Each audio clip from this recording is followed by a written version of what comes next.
Means என்ன ஹாஸ்பிட்டலில் யார் கொண்டு வந்து சேர்த்தா? பாஸ் அந்த சசி தான். அவனே ஆக்சிடென்ட் பண்ணிட்டு அவனே கொண்டு வந்து அட்மிட் பண்ணானா? ரொம்ப நல்லவ மாதிரி நடிச்சிட்டு. இப்போ கோவப்பட்டு என்ன ஆக போகுது? தப்பெல்லாம் உன் மேலதான் சிவா. நீ ஏன் அவன் மேல கோவப்படுற?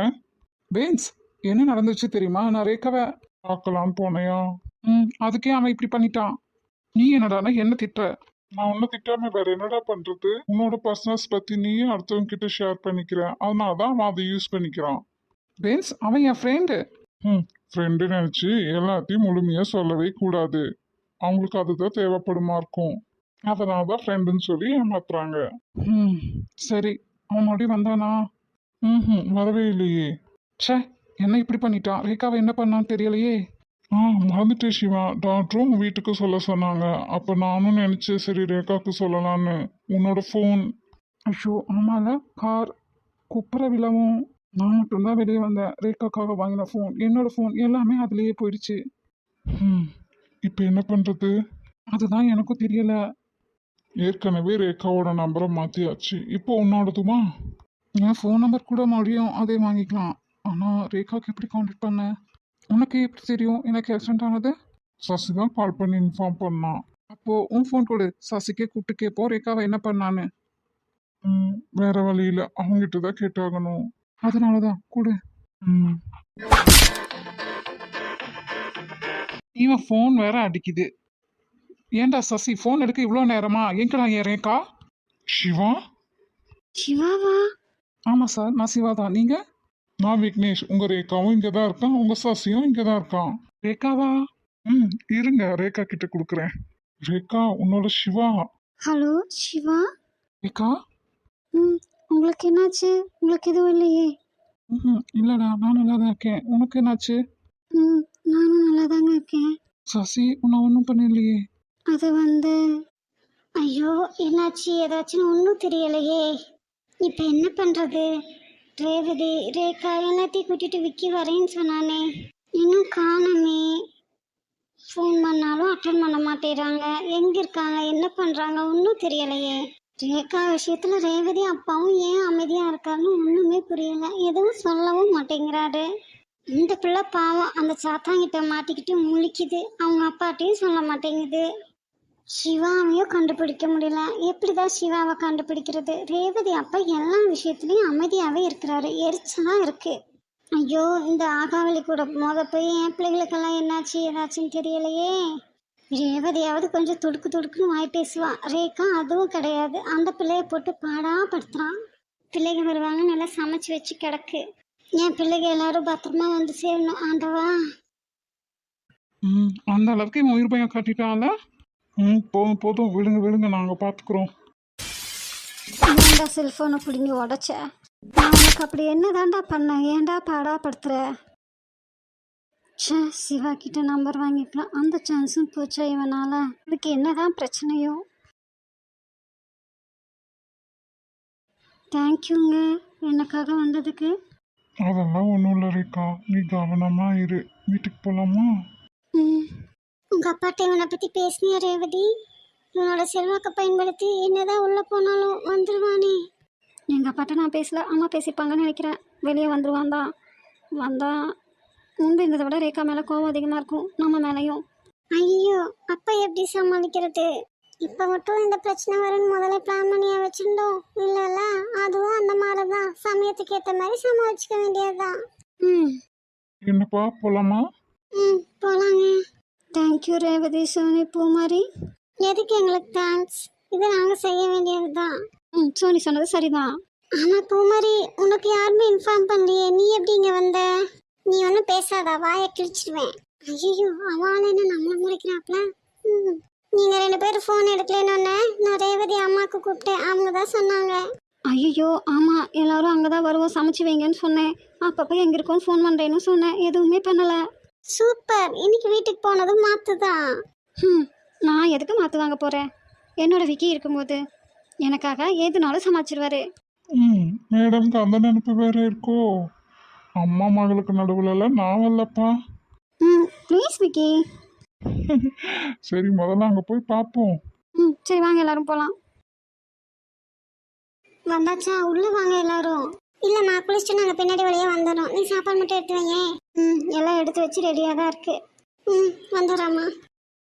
நான் இன்னைக்கு ரொம்ப ஹாப்பியாக இருக்கேன். எல்லாரும் எங்கள் வீட்டில் வந்து சாப்பிட்டுட்டு இப்படி உட்காந்து பேசுறது எவ்வளோ சந்தோஷமாக இருக்குது. சந்தோஷமாக தான் இருக்கு. ஆனாலும் யாரும் தப்பாக நினச்சிக்காதீங்க. உள்ள ஹீட் இறங்கவும் ரொம்ப வெக்கையாக இருக்குது. அதனால தான் சரி காத்தோட்டமாக உட்காந்து சாப்பிட்லான்னு இங்கே டைனிங் அரேஞ்ச் பண்ணேன்.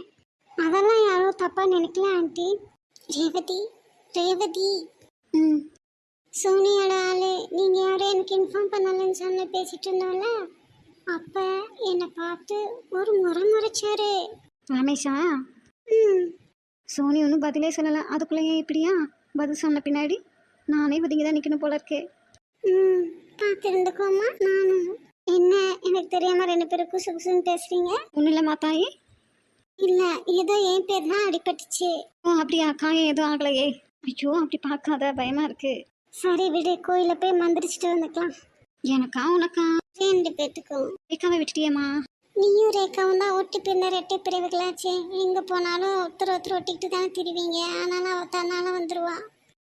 நானே அம்மா மடியில் இப்படி படுத்ததில்லை. அவள் எவ்வளோ ஜாலியாக படுத்திருக்கா பாரு. உனக்கு பெரிய ஆமை தான். என்னது? பொறாமை அவள் அப்படி சொல்கிறா. ஐயோ நம்ம பேசுறது எல்லாமே இவளுக்கு காது கேட்குதா? எங்களுக்கும் நல்லா தான் காது கேட்குது ஆண்டி. மனசாட்சியே இல்லாமல் இவன் என்னெல்லாம் பண்ணுறான். அதுக்காக நீ அதையே யோசிச்சுட்டு இருக்காத ரேகா. நீ எவ்வளோ துடிச்சு போவ, எவ்வளோ வேதனைப்படுவ, எல்லாமே எனக்கும் புரியுது. ஆனால் இதையே நினச்சிட்டே இருந்தோம்னா நாம உடம்பும் மனசும் தான் கெடும். அதனால நீ கான்சன்ட்ரேஷனை மாற்ற ரேகா. உனக்கு என்ன பிடிச்சிருக்கோ அதை பண்ணு. உனக்கு ஷாப்பிங் போக பிடிக்குமா, இல்லை சமைக்க பிடிக்குமா, இல்லை மேக்கப் பண்ணி பிடிக்குமா, இல்லை ட்ரெஸ்ஸிங் பிடிக்குமா, என்ன பிடிக்குமோ பண்ணு. சந்தோஷமாக பண்ணு, ஹாப்பியாக இரு. எப்பவும் இவன் கொடுக்குற டார்ச்சர் பற்றி மட்டுமே யோசிக்காத. நம்ம சந்தோஷமாக பேசி சிரிச்சிருப்போம்ல, அதையெல்லாம் யோசிச்சுப்பாரு. பாசிட்டிவாக திங்க் பண்ணு. அதுக்குன்னு இப்போ அப்படியெல்லாம் இருக்க முடியலையேன்னு நினச்சி அழுகாத, வருத்தப்படாத. எல்லாம் கொஞ்சம் நாளைக்கு தான் சரியாயிடும். உன்னை எவ்வளோக்கு எவ்வளோ பிஸியாக வச்சுக்க முடியுமோ அவ்வளோக்கு அவ்வளோ பிஸியாக வச்சுக்கிறியோ இல்லையோ, பிஸியாக இருக்கிற மாதிரி காட்டிக்கோ. எனக்கு தெரியும் நீ கஷ்டப்படும் போதும் வேதனைப்படும் போதும் துடிச்சு போகும்போதும் தோல் சாயனா இல்லையே நீ ஃபீல் பண்ணுவேன். ஆனால் நான் இருக்கிறதா நீ நினச்சிக்கோ. சுற்றி இத்தனை உறவுகளை வச்சுக்கிட்டு நீ ஏன் தனிமையில் இருக்க? அப்போ ஏன் நிலைமையில என்னடா?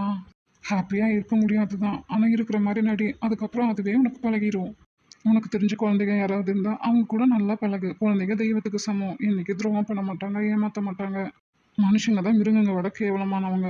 ஆனால் மிருகங்கள் பறவைகள்லாம் எவ்வளவோ மேல். அதனால பெட்ஸ் இருந்தால் அது கூட டைம் ஸ்பெண்ட் பண்ணு. இயற்கையை ரசிக்கா, அது உனக்கு சந்தோஷத்தை தரும். வீட்டில் இருக்கிற செடி கொடிகளை பராமரிக்கிறது, அப்போது பெட்ஸ் இருந்தால் அது கூட டைம் ஸ்பெண்ட் பண்ணுறது, அந்த மாதிரி பண்ணு ரேக்கா. ரிலாக்ஸ் ஆக ரூம்குள்ளேயே அடைஞ்சு இருக்காதடா. நீ அப்படி தான் இருக்கிற போல. அதனால தான் சசி வந்து உங்ககிட்ட பேசினா அந்த வார்த்தைகள் எல்லாம் மட்டுமே திரும்ப திரும்ப எதிரொலிக்குதுன்னு சொல்கிறேன். உங்ககிட்ட யார் பாசிட்டிவாக நல்ல விதமாக பேசுகிறாங்களோ அவங்க கூட மட்டுமே பேசி பழக. ரொம்ப நேரம் டைம் ஸ்பெண்ட் பண்ணு. அதில் தப்பே இல்லை. உனக்கு ஒருத்தவங்க பேசுறது பிடிக்கலையா விட்டுரு. அவங்கள பற்றி யோசிக்கவே யோசிக்காத. நான் இப்போ யாரை சொல்கிறேன்னு உனக்கே தெரியும். நம்ம கையில் இருக்கிற 5 விரலும் ஒரே மாதிரி இல்லை. அப்புறம் எப்படி மனுஷங்க மட்டும் எல்லோரும் ஒரே மாதிரி இருப்பாங்க? நம்ம நினச்ச மாதிரி எல்லோரும் இருக்கணும்னு அவசியம் இல்லையே.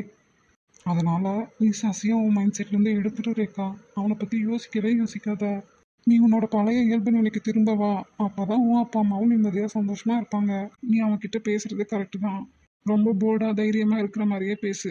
இதையெல்லாம் சொல்கிறேன் நானே. என்னாலேயே ஃபாலோ பண்ண முடியாதான். எந்த நிமிஷமும் உன்னை நினைக்காம இருந்ததே இல்லை தான். ஆனால் நானாக எதையும் வெளிக்காட்டிக்கிறதே இல்லை. அவனுக்கு அதுதானே வேணும். நம்ம 2 பேரும் கஷ்டப்படணுங்கிறத அவன் ஆசைப்பட்றான். அதனால அவன் சந்தோஷப்பட்டுருவான்ல. அதனால தான். என்ன செய்ய, மேடம்க்கு சிவா ஃபோனில் பேசுவோம் ஒரே சந்தோஷம்தான். அந்த சந்தோஷத்துலேயே எல்லாத்தையும் மறந்துட்டா. இப்போ கூட நம்ம அவளை பற்றி தான் பேசிகிட்டு இருக்கோம். ஏதாவது பேசுகிறாளா? ஏனோ அமைதியாக ஏதோ யோசிச்சுட்டு இருக்கா. ரேகா கண்ணு, ரேகா. மம்மி சொல்லுங்க மம்மி. என்னடா இன்னும் அதையே யோசிச்சுட்டு இருக்கியா? எல்லாம் சரியாயிரும்டா. சரிங்க மம்மி. என்ன சரிங்க மம்மி? சிவா கிட்ட அவ்வளோ நேரம் ஃபோன் பேசினேல.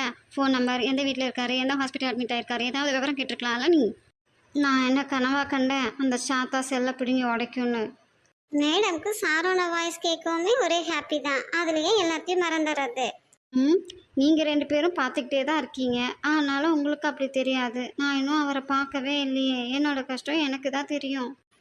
ஏய் ரேகா, நீ என்ன? எல்லாம் எங்களுக்கு தெரியும். இப்போ எப்படி ஒரு சிவாவை கண்டுபிடிக்கிறது அதை சொல்லு. நீங்கள் தான் சொல்லணும்.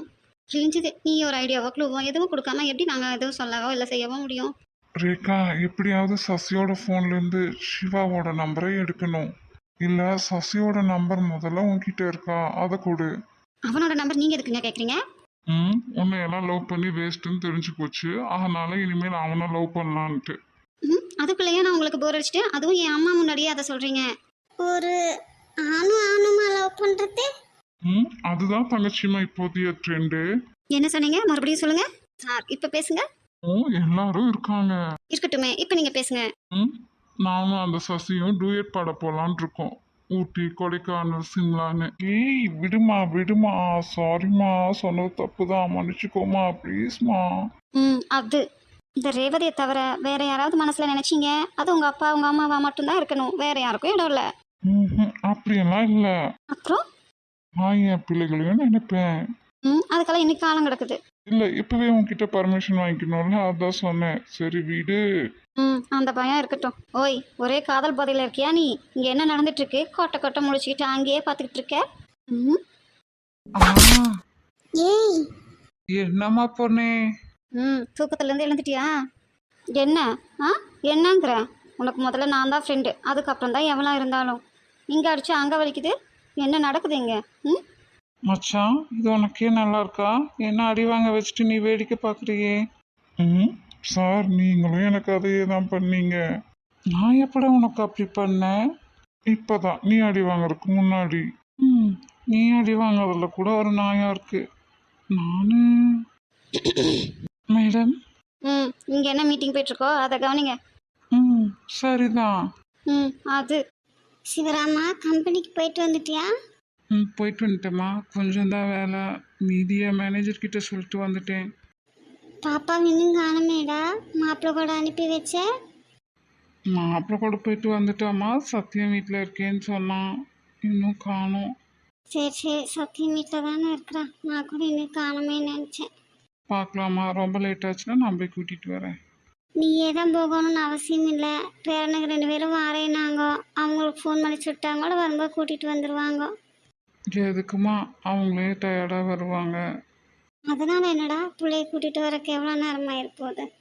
சரிம்மா, பார்க்கலாம். பிள்ளைகளே கூட்டிகிட்டு வந்து விட்டுருவாங்கன்னு நினைக்கிறேன். சாப்பிட்டாதாமாவா? அதெல்லாம் சத்தியா கொடுத்துருப்பாம்மா. கொடுத்துருப்பாதான். என்ன இருந்தாலும் நம்ம பிள்ளைய பார்த்துக்கிற மாதிரி வருமா? அவ்வளோலாம் லேசுப்பட சத்தியாவை நினைக்காதம்மா. நம்மளை விட அவன் நல்லாவே பார்த்துக்குவா. ஓ அப்படியா? சரி சரி, பிள்ளை பத்திரமா வந்து சேர்ந்தா சரிதான். அதெல்லாம் வந்துருவாம்மா. இல்லைன்னா நான் போய் கூட்டிகிட்டு வருவேன். இல்லை அடுத்த நாள் கூட வருவா. இல்லைடா, பார்க்குற வரைக்கும் பார்த்துட்டு ஒன்று நீ போயிட்டு வா, இல்லை பேரனுங்களை அனுப்பி வை. சரிம்மா. பார்த்தா பாட்டி அப்பளாவே கூப்பிட்டு சொன்னாங்க, ரேகா இன்னும் வீட்டுக்கு வரலையா. நம்ம போகும்போது சத்யன் சார் வீட்டில் இருந்தால் கூட்டிகிட்டு போயிடலாம். நான் மறந்துட்டாலும் நீ ஞாபகப்படுத்து. சரி அண்ணே. என்ன சிவராமா, இன்னும் பாப்பாவை காணுமே? நீ தம்பிங்களுக்கு ஃபோன் பண்ணி சொன்னியாம்மா? சொன்னனே, வரும்போது கூட்டிகிட்டு வரேன்னு சொன்னானுங்க. பரமா, ரேக்கா எங்க? நீ மட்டும் தான் வர? ரேகா பாப்பா கிளம்பிட்டேன்னு ஆண்டி சொன்னாங்க. இல்லையே, பாப்பா இன்னும் வீட்டுக்கு வரலையே. அப்போது ரேவதி கூட வருவாளா இருக்கும், பார்ப்போம். நீங்கள் உட்காருங்க. மரகதம் பசங்களுக்கு சாப்பிட ஏதாவது கொண்டு வா. மாப்பிள்ளை ஃபஸ்ட் டைம் வெளியே கூட்டிகிட்டு போகிறேன்னு சொன்னது. ரேகா தயங்கி என்னை திரும்பி பார்த்துட்டு போனாலே. அவர் கூட வெளியே போயிட்டு இங்கேயே வர வேண்டியதானே? ஏன் சத்யன் வீட்டுக்கு போகணும்? சத்யா பாப்பா வீட்டுக்கு போயிட்டு தான் சொல்லியிருக்கா. ஆனால் இங்கே இன்னும் வரலையே.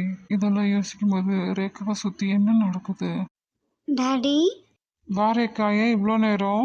3 பேர் கோயிலுக்கு போயிட்டு வந்தோமாங்கப்பா, அதான் லேட் ஆயிடுச்சு. ஓ சரிடா. அண்ணனுங்களும் பாட்டியும் காணோன்ட்டு இருந்தாங்க, அதனால தான் கேட்டேன். சரிங்க டாடி, நாங்கள் கிளம்புறோம். ஏம்மா, ஏன் வைக்க உடனே கிளம்பணுமா? இருந்துட்டு போகலாமே. இல்லைங்க அங்கிள், ரேகாவை கொண்டு வந்து விடத்தான் வந்தோம். நீ நான் ரேவதியை விட்டுட்டு வீட்டுக்கு கிளம்பணும். சாப்பிட்டு போகலாம்ப்பா. இல்லைங்க அங்கிள், இன்னி நாள் வரோம். ரேவதி நீயாவது இருமா. இல்லை டாடி, இனி ஒரு நாள் நான் வரேன். உங்கள் பிரியம். சரி, பார்த்து போயிட்டு ஃபோன் பண்ணுங்க. Okay daddy. சரி வரோம் அங்கிள். ரேகா, ஏதாவது பிரச்சனையாம்மா? அப்படியெல்லாம் எதுவும் இல்லையே டாடி. இல்லை, மாப்பிள்ளை கூட வெளியே போயிட்டு இவங்க கூட வர ஷாப்பிங் எல்லாம் எதுவும் பண்ணலையா? சசி வெளியே வந்துட்டானா? வீட்டுக்கு வந்துட்டு போயிட்டானா? ஏதாவது சொன்னானா? எதுவுமே தெரியலையே. ஷாப்பிங்கெல்லாம் எதுவும் பண்ணல டாடி. அவர் இங்கே தான் கொண்டு வந்து விடுறாரு. நான் தான் ரேவதி வீட்டில் விட சொன்னேன். ஈவினிங் கோயிலுக்கு வர சொன்னார், அதான் அங்கே போயிட்டு வந்தோம். சாப்பிட ஏதாவது வாங்கி கொடுத்தாராம்மா? மார்னிங் சாப்பிடாமையே போனியே. ம் ஐயோ அவன் வாங்கி கொடுத்தா கூட நான் சாப்பிட மாட்டேன் டாடி. வாங்கி கொடுத்தாரு டாடி. ம் சரிம்மா, உன் அண்ணனுங்களும் பாட்டியும் உன்னை காணோன்ட்டு இருந்தாங்க. அவங்கள பார்த்து பேசிட்டு போய் ரெஸ்ட் எடு. பார்த்துக்கலாம் டாடி. ரேகா, என்னம்மா ஆச்சு? ஒன்றும் இல்லை டாடி, சும்மா தான் மடியில் படுத்திருக்கேன். என்னக்கா உட்காந்துட்டு இருக்க, சமைக்கல? அதான் அண்ணனுக்கு இல்லைல்ல, நமக்கல்லவா ஏதோ ஒன்று செஞ்சுப்போம். அதான் அந்த ஏதோ ஒன்று போய் சாப்பிட்டுட்டு அப்புறம் உட்காந்துப்போம். இப்போதானே டீ குடித்தேன். கம்பு சேமியா, ராகி சேமியா அப்படி ஏதாவது செஞ்சு தரேன் ஒரு 8:30 மணிக்கு பக்கம். சரி, வா நம்ம லேப்டாப்பில் பாட்டு போட்டு கொஞ்ச நேரம் டான்ஸ் ஆடுவோம். டிவி தான் இல்லையே. ஒருவேளை அண்ணனுங்க வந்துட்டா? கண்டிப்பாக வரமாட்டானுங்க. இங்கேயே தாப்பால் போட்டுட்டு போயிடலாம். அங்கே பெட்ரூம்லேயே தாப்பால் போட்டுடலாம். கண்டிப்பாக அண்ணனுங்களுக்கு தெரியாது. மாட்டிக்காம இருந்தா சரிதான். சரி வா வா. என்ன சார், இப்போதான் வரீங்களோ? Yes daddy. ம் அப்புறம் என்ன சொன்னா என் மருமகோ? நீங்கள் வேறப்பா, நான் பேசவே இல்லை, அவளும் பேசலை. டேய், நான் உனக்கு அப்பண்டா, நீ எனக்கே காது குத்துற. எனக்கு என்ன ஆசையா? நான் உண்மை தான்ப்பா சொல்கிறேன். காலையில் நான் பார்த்தேன், ரேவதி கூட நின்னாவோ, நீ விக்கி கூட இருந்தேன். அப்புறம் என்னடா? இல்லைப்பா, நாங்களாம் இன்னும் எதுவும் பேசிக்கல. நான் ஏதாவதுனா ரேவதி கிட்ட சொல்லுவேன், அவள் அங்கே சொல்லுவான். அவள் ஏதாவதுனா ரேவதி கிட்ட சொல்லுவான், அப்புறம் அவள் என்கிட்ட சொல்லுவான். இதுதான் நடக்குது. எப்போ 2 பேரும் பேசி ஒரு முடிவுக்கு வர்றது? பாப்பா கல்யாணம் முடிஞ்சுதானேப்பா, இன்னும் டைம் இருக்கு. அது சரி, அதுக்குள்ள அவங்க வீட்டில் அந்த பொண்ணுக்கு வேற பக்கம் பார்த்துருவாங்க. அப்படி ஏதாவதுனா ரேவதி இன்ஃபார்ம் பண்ணுவாப்பா. அப்படின்னா நீ விட்டு கொடுத்துருவியா? அவளுக்கு அதான் வேணும்னா செஞ்சிட வேண்டியதானேப்பா. என்னடா அப்படி சொல்ற? ஆமாப்பா, கூடவே சேர்ந்து வாழணும்னு அவசியம் இல்லை. தேவைப்பட்ட விட்டும் கொடுக்கலாம், அதுவும் காதல் தான். சரிப்பா, அப்புறம் உன் இஷ்டம். சீக்கிரம் பேசி முடிக்க முடியுமான்னு பாரு. பேசி முடிச்சுட்டா உறுதி பண்ணி வச்சுக்கலாம்ல, நிச்சயம் பண்ணி. அதுக்கு தான். அப்பா. ஆமாம், ஆசைப்பட்டாச்சுல்ல, அப்புறம் என்ன? முக்காலா முக்காப்புலா லைலா, ஓ லைலா, முக்காப்புலா சொக்காமலா லைலா, ஓ லைலா. லவுக்கு காவலா பதினி சொல்லு காதலா, பொல்லாத காவலா செந்தூர ஷூவிலா, லங்களை with மென்னிலா. Mukkala முக்காப்புலா Laila, O Laila, முக்காப்புலா சொக்காமலா Laila, O Laila. Sorry Rekha, Sasi உன்னை என்னை வச்சுதான் ஒவ்வொரு தடவையும் கஷ்டப்படுத்துறான். மனசால நீ எவ்வளோ கஷ்டப்படுவ என்னால் புரிஞ்சுக்க முடியுது. ஏன் சசி இப்படி பண்ணுறான்? அவனுக்கே இதெல்லாம் புரியவே மாட்டேங்குது. அவன் நல்லவன் தான் ரேகா, ஆனால் ஏதோ சைக்கோ மிருகம் மாதிரி நடந்துக்கிறான்.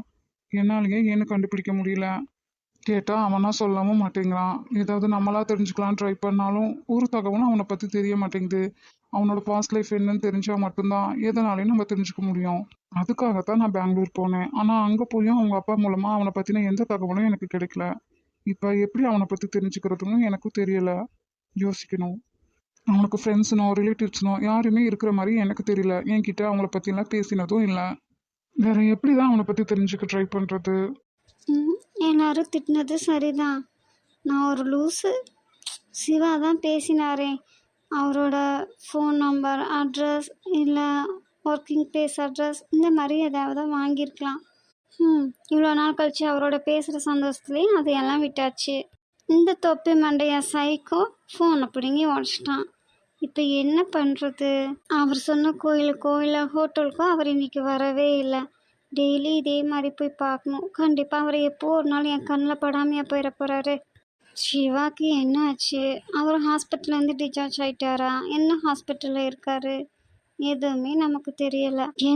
எல்லாம் இந்த தொப்பி மண்டைய சைக்கோ சசியால். வர எரிச்சலுக்கு அந்த தொப்பி மணி நான் கழுத்தை நெரிச்சு கொண்டுடலாம் போல இருக்கு. சேச்ச, அவனையெல்லாம் தொட்டு கொன்று அந்த பாவம்லாம் நம்மளுக்கு வேண்டாம். நாளைக்கு காலையில் நம்ம புதுசாக பிறந்த மாதிரி சிவா ஆசைப்பட்ட அந்த வாழ்க்கையை நம்ம வாழ தொடங்கணும். எப்போவும் ஹாப்பியாக இருக்கணும். நம்மளுக்கு பிடிச்ச எல்லா விஷயங்களையும் நம்ம பண்ணணும்.